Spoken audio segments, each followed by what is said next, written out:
Hai, kita bahas tentang media baru yang lagi tren saat ini yuk selain YouTube. Pasti kamu udah gak asing banget dong. Yap, podcast.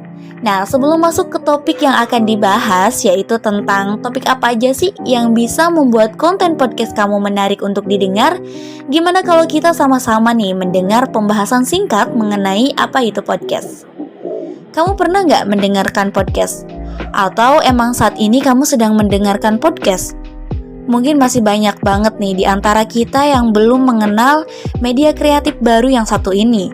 Sekilas memang mirip banget dengan siaran radio, namun pasti ada perbedaannya dong. Nah, podcast ini siaran non-streaming yang disampaikan melalui audio.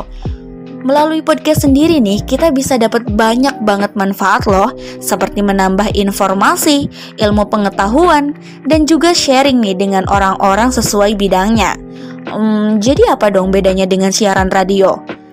Ya beda dong, podcast ini file digital berupa suara dan untuk mendengarkannya kamu diharuskan untuk mengunduhnya terlebih dahulu.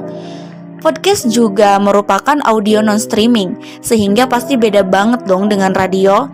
Dan satu hal lagi nih, yang paling membedakan podcast dengan radio, yaitu sifatnya yang bisa diulang. Hal ini pastinya jadi kelebihan tersendiri sih dari podcast dibandingkan dengan radio. Nah, kalau tertarik nih bikin podcast, terus masih bertanya-tanya, topik apa aja sih yang bisa buat konten podcast menarik? Ada banyak banget nih topik yang bisa kamu pilih untuk didengarkan melalui podcast. Biasanya orang-orang akan memilih topik yang cenderung relate sih sama minat dan kehidupan sehari-hari. Jadi mungkin kamu bisa nih mulai dari hal sederhana dan juga mungkin dari topik yang kamu sukai sebagai trik agar konten podcast kamu menarik. Dan berusahalah untuk menyampaikan secara unik atau dengan ciri khas dirimu tersendiri. Karena biasanya tingkat diminatinya sebuah podcast bukan hanya berdasarkan dari konten podcast yang menarik saja, namun juga dari gaya kamu menyampaikannya. Nah, masih bingung mau bikin podcast dengan topik apa? Kalau gitu kamu perlu simak informasi selanjutnya di semenit berikutnya. Tetap di Kami Bisa ID.